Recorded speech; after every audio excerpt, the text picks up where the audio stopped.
It was proof of the Wall Street maxim, kill or be killed. By late afternoon, the jilted Lehman's team were trying hard to put on a brave face.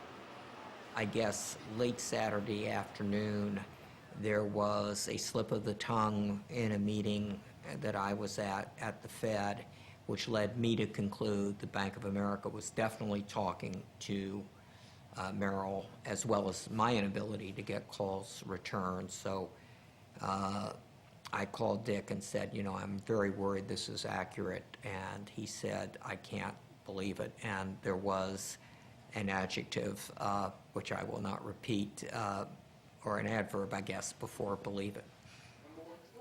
It was a whirlwind romance. 2 days later, Bank of America announced it had bought Merrill Lynch for $50 billion. The combined company is a much stronger entity and will survive most anything. So, having been stood up, Lehman now had only one potential suitor. As mid-afternoon on Saturday came, we had a very positive sign. We got moved into a much bigger conference room in the Fed, and there was a sign on the door that said buyer. So we had a feeling that one of the other banks that had been looking at the transaction probably wasn't there. The teams from Barclays and Lehman were edging closer to a deal. The man nobody wants to be right now is the longest-serving CEO on Wall Street. Dick Fold faces his biggest challenge to date by far. Still up in his midtown office, just along from Times Square, Dick Fold was now a helpless bystander as others decided the fate of the bank he had led for so long. Now all the hopes rested on Barclays. So it was a real disappointment, but it was buffered to some extent because Barclays seemed a lot more interested than they had previously. How different it all seemed 9 months earlier. Lehman Brothers was celebrating the end of a record-breaking year. It made over $4 billion profit. And the reason for this success? Bricks and mortar. Both Presidents Clinton and Bush had championed home ownership. Our government is supporting home ownership because it is good for America. It is good for our families. It is good for our economy. American house prices had risen steadily since the Second World War, but had rocketed after 9/11, when interest rates were slashed. The boom was fueled by loans, with tempting introductory rates being offered to ever more risky clients. The so-called subprime mortgage scandal was born. We got to the point where they created mortgages that were known as ninja mortgages. No income, job, or assets, relying solely on the appreciation of housing prices. Mortgage rates are still near 20-year lows. Homeowners refinance now with almost no paperwork. If you're a homeowner who's ready for some financial relief, we'll even give you a free credit report when we... But the real money for Wall Street banks came not from selling mortgages to homeowners, but from trading bundles of these loans among themselves and other institutional investors. It's that easy. These bundles were labeled as high-quality, low-risk assets by the banks. $4 a month. By 2007, Lehman's was the largest underwriter of real estate loans in America. It was a great machine. The risk involved in the machine was that investment banks were supposed to act as distributors. They were supposed to be in the removal business.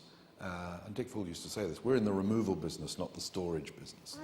Across Wall Street and in the City of London, there was a growing assumption the financial wizards had been able to eradicate risk. Okay, Mommy, I'll take the house. I think there was a general view around the marketplace that the sophistication of 21st century financial markets had enabled different sorts of risk to be taken by people who really knew what they were doing. There was, if you like, a bit of a fool's paradise. That was not specific to Lehman. That was a market belief that somehow or other everyone had cured the problem. And that false sense of confidence led Lehman Brothers to do something other more cautious banks shied away from. It borrowed more and more money. By August 2007, For every $1 the bank owned, it was borrowing up to $44. It's called leverage. Whilst most of their competitors, like Goldman Sachs and Morgan Stanley, had a leverage ratio in the 20s or low 30s, Lehman's was much higher. When I got to Lehman, our leverage was like 20 to 1, and when I left it was 44 to 1 top max, and that means that we have a relatively small amount of capital relative to the amount that we owe. It's 44 to 1 real dollars that we have and massive dollars that we owe. It used this borrowed money to play the property market. By 2007, it was investing $60 billion in commercial property, hotels, shopping centers, and residential developments around the world. But while leverage multiplies profits when prices go up, it also multiplies losses if prices fall. And that's what happened in 2007. Why? A growing number of the people who had been seduced by those cheap introductory mortgage rates couldn't keep up with the payments when the rates increased. Repossessions rocketed and house prices slumped. The subprime crisis exploded on the world.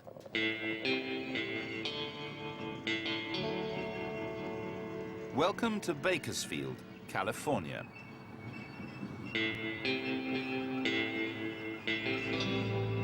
It's not quite the kind of place one would imagine as a luxury destination.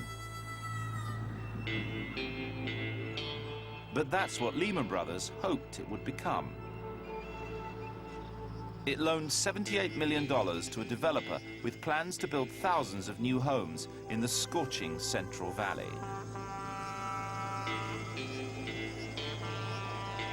Just heard about it. It wasn't a large focus on the desk, but you thought to yourself, geez, this is a little aggressive for a firm our size. The advertising promised McAllister Ranch with its golf course, man-made lake and beach, and beautiful homes, where dreams become reality and where the good life truly begins.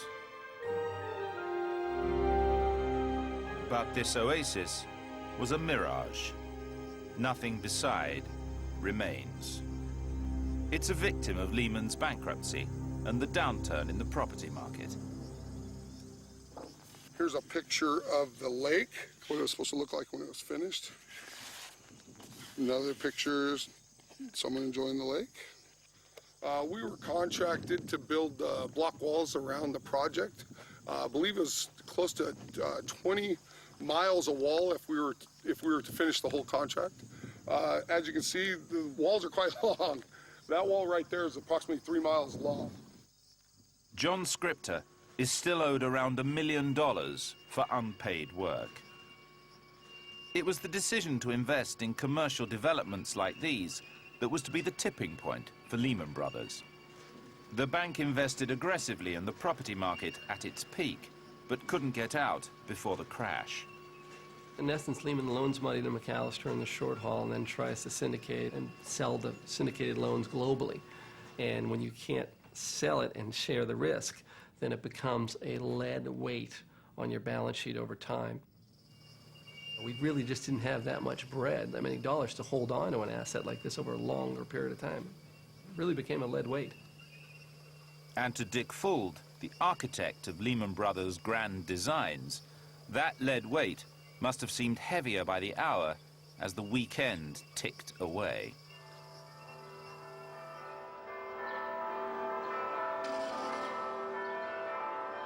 Sunday morning in New York started with a sense of optimism. The favorite, Bank of America, may have walked away, but Barclays was still in the game. As a precaution, Lehman Brothers had called in America's most famous bankruptcy lawyer, just in case the unthinkable happened. But even he thought a deal would be struck before the day was out. When I came down Sunday morning, as I was driving down, I was thinking that I might be out about 3, 4 in the afternoon because I had some other things to do. I was actually thinking that this might be a fire drill. There's going to be a deal, and they'll announce it sometime this afternoon,